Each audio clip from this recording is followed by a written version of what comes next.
Ya la vida ya no tiene sentido.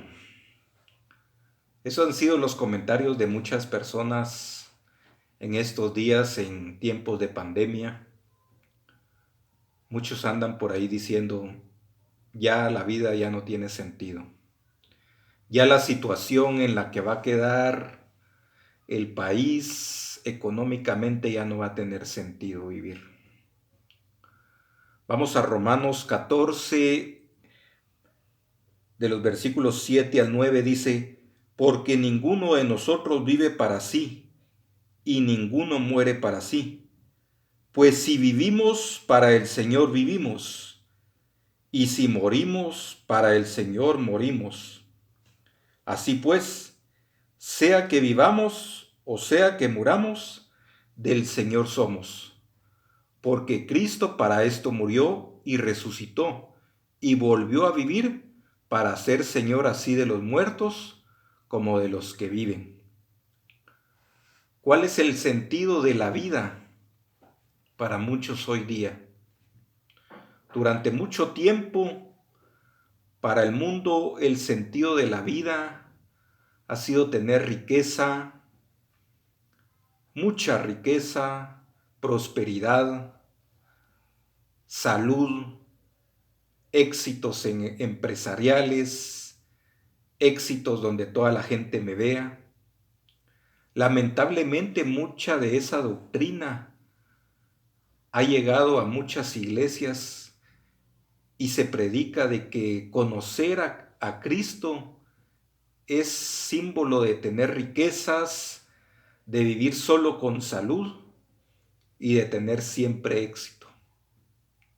No estoy diciendo de que tener riquezas sea malo tampoco, de tener salud sea malo, pero hay algo mucho más valioso que la riqueza, la salud y el éxito.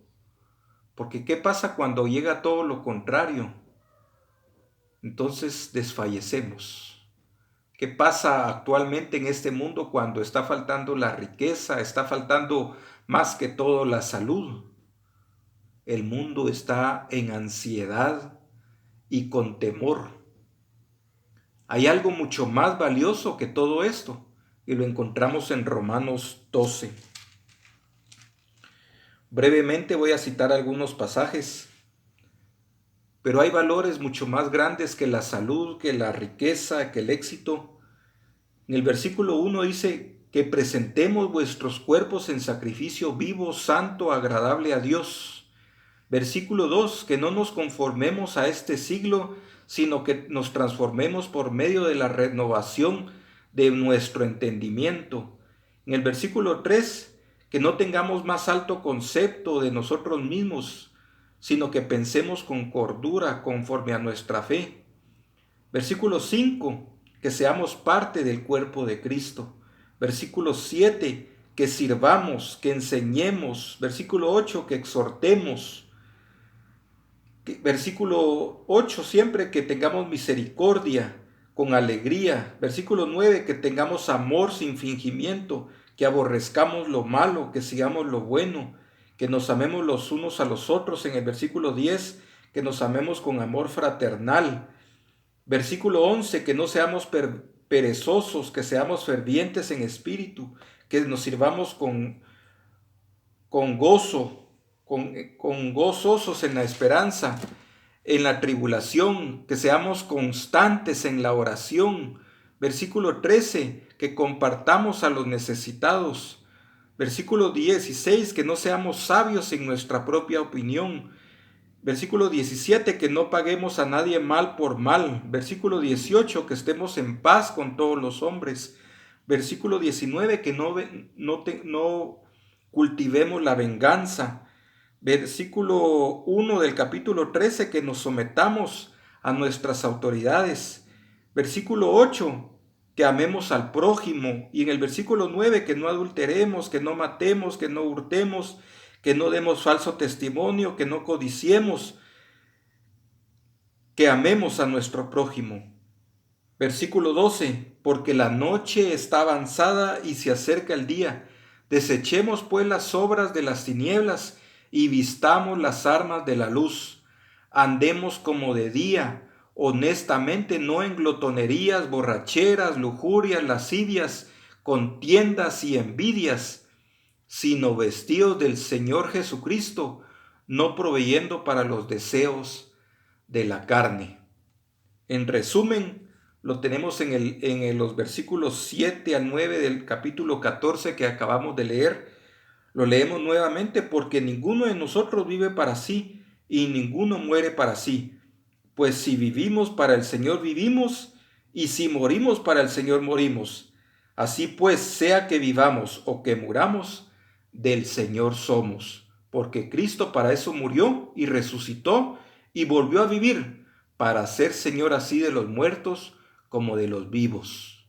Lo más valioso que podemos hacer en estos momentos es reconocer a Cristo como nuestro Salvador, porque fue Él quien murió por nuestros pecados y le pertenecemos a Él. Es lo más importante. Entonces usted se preguntará en este momento, entonces todo esto del coronavirus, de la pandemia, del desempleo, de la economía y de los muchos más graves asuntos que van a venir después a nuestros países, ¿es bueno o es malo? Someta su voluntad a Dios y a su palabra y deje que Él defina qué es lo bueno o qué es lo malo en estos momentos para nuestra vida. Confíe en Él en estos tiempos difíciles, como dice en 1 Pedro 5, versículo 7, echando toda vuestra ansiedad sobre Él, porque Él tiene cuidado de vosotros. Confiemos en el Señor en estos tiempos. Los tiempos son difíciles. Ahorita para América Latina viene una situación bastante difícil que no podemos estar ajenos a reconocer que son grandes problemas. Esto no quiere decir, y con lo que voy a decir o lo que he dicho anteriormente, no quiere decir de que entonces vamos a romper todas las normas de seguridad o nos vamos a exponer a cualquier contagio, sino reconocer que Cristo murió por nosotros y que el sentido de la vida y de la muerte es tenerlo a Él en nuestro corazón y estar cumpliendo su voluntad. Dice el versículo que leímos: sea que vivamos o sea que muramos, somos del Señor. Tener la seguridad de que en el momento, y no con esto quiero ser pesimista, sino que muchas veces no se habla de esto, muchas veces si la pandemia toca nuestra puerta, estemos preparados para la voluntad del Señor. Sea que vivamos o sea que muramos, somos del Señor. Que tengamos esa seguridad desde este momento y que confiemos en Él y en lo que Él considera mejor para cada una de nuestras vidas. Que el Señor les bendiga.